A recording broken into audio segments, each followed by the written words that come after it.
امام نسائی رحمہ اللہ تعالیٰ یہ دمشق گئے تو دمشق میں یہ ناسبی بہت زیادہ تھے، اور ناسبی اسے کہا جاتا ہے جس کے دل میں سیدنا علی رضی اللہ تعالیٰ عنہ کا بغض پایا جائے، اور جو سیدنا علی رضی اللہ تعالیٰ عنہ کو ان کے مقام اور مرتبے سے زیادہ بڑھا دے اسے رافضی کہا جاتا ہے۔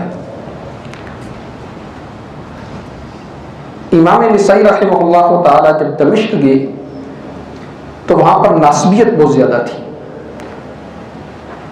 امام نسائی نے خصائص علی میں کتاب لکھی کہ شاید اس کی وجہ سے لوگ سیدنا علی رضی اللہ تعالیٰ سے محبت کرنا شروع کر دیں، ان کے دل میں جو اشکالات ہیں، اعتراضات ہیں، وہ سارے ختم ہو جائیں۔ تو کسی نے کہا کہ آپ نے شان علی میں تو لکھا ہے، شان امیر معاویہ میں کیا لکھا ہے؟ تو ظاہر بات ہے کہ ایک ماحول بنا ہوا تھا، اس ماحول کی مناسبت سے انہوں نے ایک جملہ کہہ دیا کہ کیا لکھوں کہ اللہ معاویہ کے پیٹ کو نہ بڑھے۔ مکھی ہمیشہ گندگی پر جا کر بیٹھتی ہے، کبھی مکھی کو دیکھا ہے کہ وہ پھول پر جا کر بیٹھی ہو؟ تو تاریخ کی کتابوں سے اور تاریخ کے اوراق سے اس طرح کے جملے نکال کر لانا کہ جس سے صحابہ کی تنقیص کی جا سکے اور صحابہ کی توہین کی جا سکے، تو یہ اسی کا کام ہے جو مکھی والا کردار ادا کرتا ہے، گندگی پر جا کر بیٹھنے والا۔ ورنہ قرآن نے تو صحابہ کو جو سرٹیفکیٹ دیا، اگر وہ لکھ کر یہاں لگا دیا جائے رضی اللہ عنہ ورضوا عنہ، اللہ ان سے راضی ہو گیا اور وہ اللہ سے راضی ہو گئے، اس سے بڑا سرٹیفکیٹ ہی کوئی نہیں ہے۔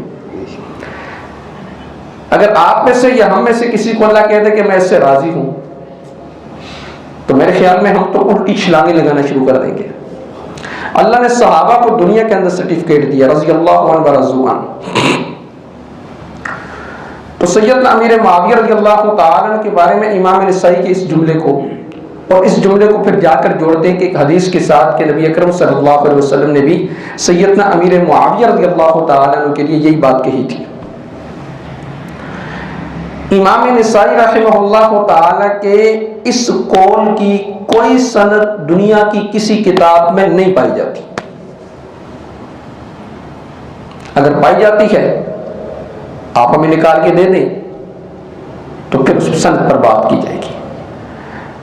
ویسے کہا جاتا ہے کہ سرکار دو عالم صلی اللہ علیہ وسلم کی بھی کوئی بات بغیر سند کے ہم قبول کرنے کے لیے تیار نہیں ہیں، اور جہاں صحابہ پر تنقیص کا مسئلہ آ جائے اور صحابہ کو سب و شتم کرنے کا مسئلہ آ جائے، اپنی انا کا مسئلہ آ جائے، اپنے دل کو تسکین پہنچانے کا مسئلہ آ جائے، وہاں پر بغیر سند کے اقوال وہ بھی قابل قبول ہو جاتے ہیں۔ امام نسائی رحمہ اللہ تعالیٰ کے اس قول کی کوئی سند یہاں تک نہیں پہنچتی۔ مسلم شریف کی ایک حدیث سے اس جملے کو نکالا جاتا ہے پھر کہ جی مسلم میں یہ جملہ موجود ہے، اور سرکار دو عالم صلی اللہ علیہ وسلم نے سیدنا امیر معاویہ رضی اللہ تعالیٰ عنہ کے بارے میں یہ کہا ہے۔ واقعہ یہ پیش ہے کہ ابن عباس رضی اللہ تعالی عنہ فرماتے ہیں کہ کون تو العب مع الصبیان میں بچوں کے ساتھ کھیل رہا تھا، اور سرکار دو عالم صلی اللہ علیہ وسلم وہ تشریف لے آئے۔ ابن عباس فرماتے ہیں فتواريت خلف باب، میں دروازے کے پیچھے چھپ گیا، سرکار دو عالم صلی اللہ علیہ وسلم نے میرے کندھے پر آ کر تھپکی دی اور کہا کہ اذهب فادع لي معاویہ، جا معاویہ کو بلا کے لے آ۔ ابن عباس رضی اللہ تعالیٰ عنہ چلے گئے، واپس آ کے کہا کہ وهو يأكل، وہ کھانا کھا رہے ہیں۔ اللہ کے نبی نے فرمایا اذهب فادع لي معاویہ، جا اور معاویہ کو بلا کے لے آ۔ پھر گئے اور آ کر کہا کہ وہ کھانا کھا رہے ہیں۔ پھر آگے یہ جملہ ہے کہ لا اشبع اللہ بطنا، اللہ ان کے پیٹ کو نہ بھرے۔ اب یہ مسلم کی حدیث نکال کے کہتے ہیں دیکھیں جی سرکار دو عالم صلی اللہ علیہ وسلم نے سیدنا امیر معاویہ رضی اللہ تعالیٰ عنہ کو بد دعا دی ہے۔ ایک شخص میرے پاس آیا، مجھے آ کر کہنے لگا ترک رفع الیدین کی کوئی حدیث بخاری میں موجود ہے؟ میں نے کہا جی موجود ہے۔ کہتے کہاں پر؟ میں نے کہا صفحہ 114 بخاری جلد اول، ابو حمید ساعدی رضی اللہ تعالیٰ عنہ کی حدیث ہے جس میں انہوں نے نبی اکرم صلی اللہ علیہ وسلم کی نماز پڑھ کے دکھلائی اور اس میں کسی رفع الیدین کا ذکر نہیں ہے، پوری نماز پڑھ کے دکھلائی۔ کہنے لگا اس پر جو اوپر امام بخاری نے باب باندھا ہے وہ باب باندھا ہے باب التکبیرات، رفع الیدین کا نہیں ہے، تکبیرات کا باب باندھا ہے۔ پھر میں نے اسے کہتا کوئی کولی حدیث موجود ہے؟ میں نے کہا جی موجود ہے۔ کہتا ہے کون سی؟ میں نے کہا جابر بن سمرہ رضی اللہ تعالیٰ عنہ کی مسلم شریف کے اندر نبی اکرم صلی اللہ علیہ وسلم وہ تشریف لے کر آئے باہر، تو آپ نے دیکھا کہ صحابہ رفع الیدین کر رہے تھے۔ آپ نے فرمایا ما لی اراکم رافعی ایدیکم کانہا اذناب خیل شمس اسکنوا فی الصلاۃ، میں دیکھ رہا ہوں تم نماز میں سرکش گھوڑوں کی طرح اپنے ہاتھوں کو اٹھا رہے ہو، اسکنوا فی الصلاۃ، نماز میں سکونت اختیار کرو۔ پھر چلا گیا، پھر اگلے درس میں آیا، کہنے لگا جی اس پر تو امام نووی رحمہ اللہ تعالیٰ نے اس پر باب باندھا ہے کہ وہ تو تشہد میں سلام کرنے کے بارے میں ہے۔ میں نے کہا ٹھیک ہے۔ بخاری سے حدیث پیش کی تو حدیث کو چھوڑ کے باب کی طرف چل پڑے، مسلم سے حدیث پیش کی حدیث کو چھوڑ کر باب کی طرف چل پڑے۔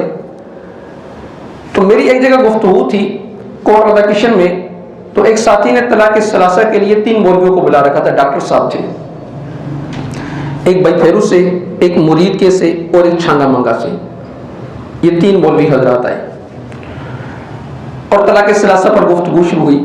انہوں نے مسلم کی ایک حدیث پیش کی کہ مسلم میں آتا ہے کہ نبی اکرم صلی اللہ علیہ وسلم کے دور میں 3 طلاقیں ایک تھی، ابو بکر صدیق رضی اللہ تعالیٰ عنہ کے دور میں 3 طلاقیں ایک تھی، عمر فاروق رضی اللہ تعالیٰ عنہ کے ابتدائی دور میں 3 طلاقیں ایک تھی، پھر عمر فاروق رضی اللہ تعالیٰ عنہ نے سیاسی انتظامات کی وجہ سے 3 طلاقوں کو 3 قرار دے دیا۔ میں نے کہا حدیث کس کتاب کی ہے؟ کہتے ہیں مسلم کی۔ میں نے کہا مسلم میں آتا ہے کہ نبی اکرم صلی اللہ علیہ وسلم کے دور میں متع جائز تھا، ابو بکر صدیق رضی اللہ تعالیٰ عنہ کے دور میں متع جائز تھا، عمر فاروق رضی اللہ تعالیٰ عنہ کے ابتدائی دور میں متع جائز تھا، بعد میں حرام ہو گیا۔ اس حدیث کا معنی آپ مجھے سمجھا دیں، اس کا آپ مجھ سے سمجھ لیں۔ دونوں مسلم کی حدیثیں ہیں، دونوں کا اسلوب ایک ہے، یہ آپ مجھے سمجھا دیں، وہ آپ مجھ سے سمجھ لیں۔ جب تک پیمانہ برابر کا نہیں بنے گا اس وقت تک بات سمجھ نہیں آئے گی۔ میں نے کہا میں نے بخاری کی حدیث پیش کی، آپ باب کی طرف چل پڑے، میں نے مسلم کی پیش کی، آپ باب کی طرف چل پڑے۔ جب آئی بات سیدنا امیر معاویہ رضی اللہ تعالیٰ عنہ کی تو پھر آپ نے اس حدیث پر امام نووی کے باب کو کیوں نہیں دیکھا؟ آپ کو چاہیے تھا یہاں بھی امام نووی رحمہ اللہ تعالیٰ کے باب کو دیکھتے کہ امام نووی نے باب کیا باندھا ہے۔ امام نووی رحمہ اللہ تعالیٰ باب باندھتے ہیں، باب من لعنہ النبی صلی اللہ علیہ وسلم وسبہ ودعا علیہ ولیس ہوا احدا لذالک۔ آپ صلی اللہ علیہ وسلم اگر کسی پر لعنت کرتے ہیں یا کسی پر سب یعنی برا بھلا کہتے ہیں یا اس پر بد دعا کرتے ہیں اور وہ اس کا مستحق نہیں ہوتا تو کان لہ زکاۃ و اجر و رحمۃ، وہ بد دعا اس کے لیے اللہ کے قرب کا ذریعہ، اجر اور ثواب بن جاتی ہے۔ یہ امام نووی رحمہ اللہ تعالی نے باب اپنے پاس سے نہیں باندھا، یہ اس صورت میں ہے کہ اگر آپ اس جملے کو بد دعا پر محمول کریں، ابھی تو اس بات کو کلیئر کر رہا ہوں، اگر آپ کہتے ہیں کہ یہ جملہ بد دعا پر محمول ہے تو پھر ام سلیم رضی اللہ تعالی عنہ، مسلم کی روایت آپ نے مسلم سے پیش کی، ہم بھی مسلم سے پیش کر دیتے ہیں۔ مسلم کی روایت ام سلیم رضی اللہ تعالی عنہ کی ایک بیٹی تھی متبنہ، جو کسی سے لی ہوئی تھی، ان کی آپ کی گود میں تھی۔ ایک مرتبہ سرکار دو عالم صلی اللہ علیہ وسلم کی خدمت میں چلی گئی، آپ نے فرمایا کہ تیری عمر دراز نہ ہو، آپ نے اس سے کہا، اور تیرا زمانہ لمبا نہ ہو۔ وہ روتی ہوئی ام سلیم کے پاس آ گئی اور کہا کہ مجھے تو سرکار دو عالم صلی اللہ علیہ وسلم نے بد دعا دی ہے، سلیم نے دوپٹہ لیا اور سرکار دو عالم صلی اللہ علیہ وسلم کے پاس آ گئی، یا رسول اللہ آپ نے میری بیٹی کو بد دعا دی۔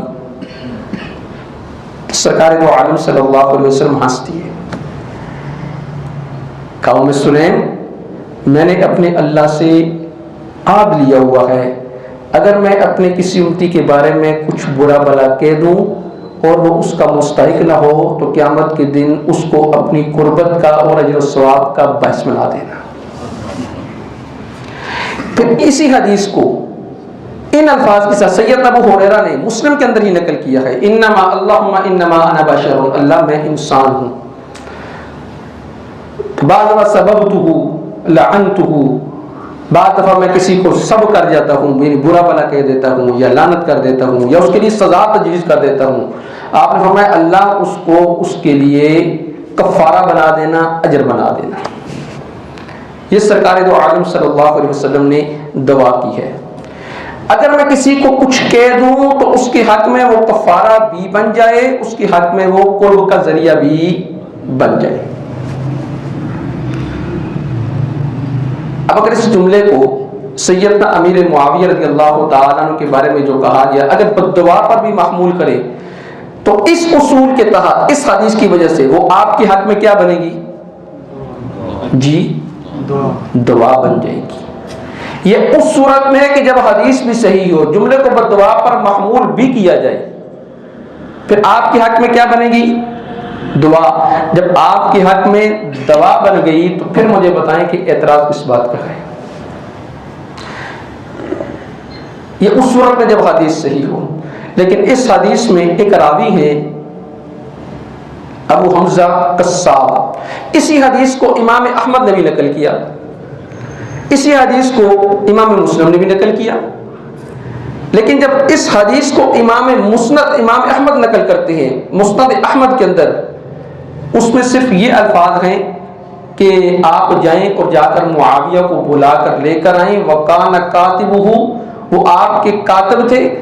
اور جب سیدنا ابن عباس رضی اللہ تعالیٰ عنہ چلے گئے اور جا کر فرمایا کہ عجب نبی اللہ صلی اللہ علیہ وسلم، اللہ کے رسول آپ کو بلا رہے ہیں، فَإِنَّهُ عَلَى حَاجَتِ، کچھ کام ہے آپ سے۔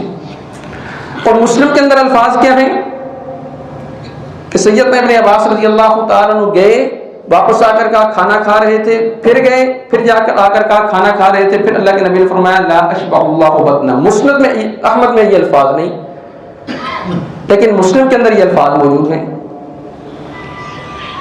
اب اس کا مطلب ہے درمیان میں کسی نے کچھ اضافہ کیا۔ اب راویوں کو دیکھا جائے گا۔ اسماء الرجال کا فن ویسے تو نہیں بنا، اسماء الرجال کا فن بنا ہی اس لیے ہے کہ اگر کسی راوی نے کچھ گڑبڑ کر دی یا کچھ حدیث کے اندر اضافہ ہو گیا یا وہ راوی قابل اعتماد نہیں تھا تو اس کی بات کو تسلیم نہیں کیا جائے گا۔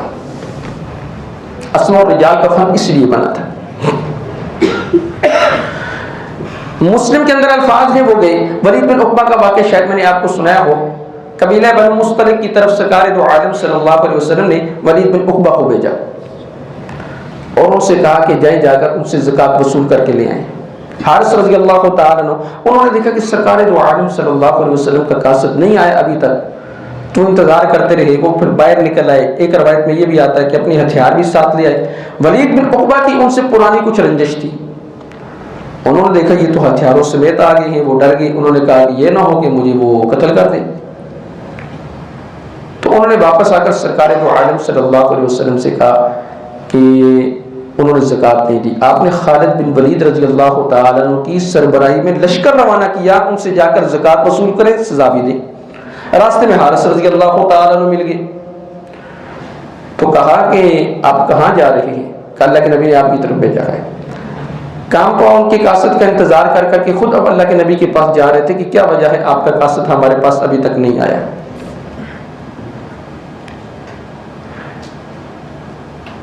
تو کہا کہ آپ کے پاس ولید بن عقبہ نہیں آئے؟ کہا جی نہیں آئے۔ اب ولید بن عقبہ راستے سے واپس چلے گئے، لیکن سرکار دو عالم صلی اللہ علیہ وسلم کو جا کر بتایا کہ وہ زکوٰۃ نہیں دے رہے۔ اب اس حدیث میں ابن عباس رضی اللہ تعالیٰ عنہ گئے، لیکن یہ ذکر نہیں کہ انہوں نے جا کر امیر معاویہ رضی اللہ تعالیٰ عنہ سے یہ بھی کہا تھا کہ آپ کو اللہ کے نبی بلا رہے ہیں، یہ ذکر نہیں ہے۔ واپس آ کر کہا وہ کھانا کھا رہے ہیں۔ پھر گئے، پھر آ کر کہا کھانا کھا رہے ہیں. لیکن مسند احمد کی روایت میں صرف ایک دفعہ جانے کا ذکر ہے بس، نہ کھانا کھانے کا ذکر ہے، نہ لا اشبع اللہ بطنا، نہ ان الفاظ کا ذکر ہے.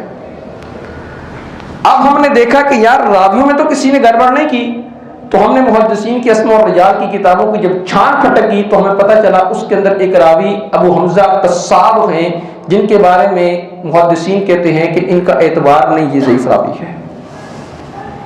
مسئلہ حل ہو گیا کہ اس راوی کی وجہ سے اس حدیث کے اندر یہ الفاظ شامل ہو گئے.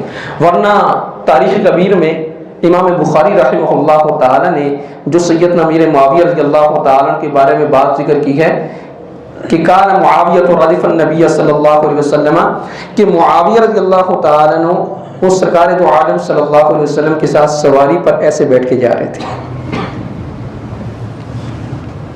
پیچھے جیسے موٹر سائیکل پر بیٹھتے ہیں نا، اس کو سواری پر، اونٹ پر، گھوڑے پر، خچر پر پیچھے بیٹھا جاتا تھا. تو اللہ کے نبی نے پوچھا یا معاویہ ما یلینی منک، تیرے جسم کا کون سا حصہ میرے جسم کے سب سے زیادہ قریب ہے؟ تو معاویہ رضی اللہ تعالی عنہ نے فرمایا یا رسول اللہ بطنی، میرا پیٹ. تو اللہ کے نبی صلی اللہ علیہ وسلم نے فرمایا اللہم املا، اے اللہ معاویہ کے پیٹ کو بھر دے علما و حلما، علم سے بھی اور حلم کے ساتھ بھی. یہ امام بخاری نے تاریخ کبیر کے اندر نقل کیا ہے. وہاں راوی کی وجہ سے وہ لفظ زائد ہو گئے، اور یہاں امام بخاری نے خود نقل کیا کہ اللہ کے نبی صلی اللہ علیہ وسلم نے سیدنا امیر معاویہ رضی اللہ تعالیٰ عنہ کو یہ دعا دی کہ اللہ تیرے پیٹ کو علم سے بھی بڑھ دے اور حلم سے بھی بڑھ دے. تو اس کا مطلب ہے کہ امیر معاویہ کو دنیا کی حرص نہیں تھی، ان کا پیٹ اگر بڑھا جائے گا تو کس سے؟ علم سے، اور بڑھا جائے گا تو کس سے؟ حلم سے. پھر میں آل بیت کی گواہی دے دوں. سیدنا عبداللہ بن عباس رضی اللہ تعالیٰ عنہ السنن الکبری للبیہقی کے اندر فرماتے ہیں اے بنیا لیس احد منا اعلم من معاویہ، ہم میں سے کوئی بھی ایسا نہیں ہے جو امیر معاویہ رضی اللہ تعالیٰ عنہ سے بڑا عالم ہو. یہ اس دعا کی وجہ سے جو اللہ کے نبی صلی اللہ علیہ وسلم نے فرمایا کہ اللہ معاویہ کے پیٹ کو علم سے بھی بڑھ دے، حلم سے بھی بڑھ دے. اور ابن عباس رضی اللہ تعالیٰ عنہ یہی فرماتے ہیں کہ لیس احد منا اعلم من معاویہ، کہ معاویہ سے بڑا علم رکھنے والا ہم میں وہ کوئی نہیں تھا. تو امام نسائی رحمہ اللہ تعالیٰ کے اس قول کی کوئی سند وہ نہیں پائی جاتی. لہذا اگر کوئی شخص اعتراض کرے کہ امام نسائی نے فرمایا، تو پہلا سوال آپ نے یہ کرنا ہے کہ اس قول کی سند دکھائیں. دوسرا اس حدیث کو صحیح ثابت کر کے دکھلائیں. تیسرا امام احمد بن حنبل نے بھی اس حدیث کو نقل کیا. چوتھا امام بخاری نے فرما دیا کہ اللہ نبی اکرم صلی اللہ علیہ وسلم نے معاویہ کو علم اور حلم کی دعا دی تھی. اور پانچواں ابن عباس نے فرمایا کہ معاویہ سے بڑھ کر عالم کوئی نہیں. پھر امام نسائی نے خود بھی فرمایا، یہ بھی بتا دیں ساتھ ہی. امام نسائی رحمہ اللہ تعالی سے پوچھا گیا سئل ابو عبد الرحمن النسائی عن معاویہ بن ابی سفیان صاحب رسول اللہ صلی اللہ علیہ وسلم، ان سے پوچھا گیا کہ معاویہ بن ابو سفیان کے بارے میں جو اللہ کے نبی کے ساتھی تھے آپ کیا کہتے ہیں؟ تو پتہ امام نسائی نے کیا کہا؟ فرمایا کہ انما الاسلام کدار، اسلام کی مثال ایک گھر کی طرح ہے، لہا باب، جس کا دروازہ ہوتا ہے، باب الاسلام الصحابۃ، اور اسلام کا دروازہ وہ صحابہ ہے. اور آگے چل کے فرمایا فمن آذى الصحابۃ، جس نے صحابہ سے برائی کا ارادہ کیا، انما اراد الاسلام، گویا کہ اس نے اسلام پر حملہ کرنے کی کوشش کی. پھر آگے چل کر امام نسائی نے مثال دی کمن نقر الباب، اگر کوئی شخص دروازے پر دستک دینے کی کوشش کرتا ہے، اس کا ارادہ یہ ہوتا ہے کہ وہ گھر کے اندر داخل ہو جائے. اور جس نے سیدنا امیر معاویہ رضی اللہ تعالیٰ عنہ سے برائی کا ارادہ کیا، فرمایا انما اراد الصحابۃ، گویا کہ اس نے سارے صحابہ سے برائی کا ارادہ کیا ہے. اب میں ایک اور بات کہہ دوں، اسلام ایک گھر، اس کا دروازہ، اور اسلام کا دروازہ صحابہ، اور صحابہ کا دروازہ امیر معاویہ رضی اللہ تعالیٰ عنہ. جس نے امیر معاویہ رضی اللہ تعالیٰ عنہ سے برائی کا ارادہ کیا اس نے صحابہ سے برائی کا ارادہ کیا. جس نے امیر معاویہ کی ذات پر حملہ کیا اس نے صحابہ کی ذات پر حملہ کیا. جس نے صحابہ کی ذات پر حملہ کیا اس نے اسلام پر حملہ کیا. اور جس نے اسلام پر حملہ کیا اس نے سرکار دو عالم صلی اللہ علیہ وسلم کی ذات مبارکہ پر حملہ کیا ہے.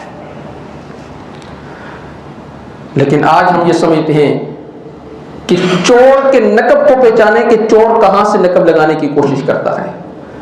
کیونکہ امیر معاویہ رضی اللہ تعالیٰ کے بارے میں سیدنا علی رضی اللہ تعالیٰ کے ساتھ جو جنگ ہوئی تھی اس کی وجہ سے ایک دروازہ تو مل گیا تان و تشنیع کا. اس دور کے اندر بھی تو دو گروپ بن گئے تھے. تو اس وقت سے لے کر آج تک یہی سلسلہ چلا آ رہا ہے. اہل سنت والجماعت کا مسلک یہ ہے کہ سیدنا امیر معاویہ رضی اللہ تعالیٰ عنہ اور سیدنا علی رضی اللہ تعالیٰ عنہ دونوں صحابی رسول ہیں. لیکن سیدنا علی کا مقام مرتبہ مناقب امیر معاویہ رضی اللہ تعالیٰ عنہ سے بہت بلند. لیکن قرآن کا وعدہ دونوں کے ساتھ یہ ہے وَكُلًّا وَعَدَ اللَّهُ الْحُسْنَى کہ ہم نے ان میں سے ہر ایک کے ساتھ وہ جنت کا وعدہ کر رکھا ہے. یہ اہل سنت والجماعت کا اعتدال کا مسلک ہے.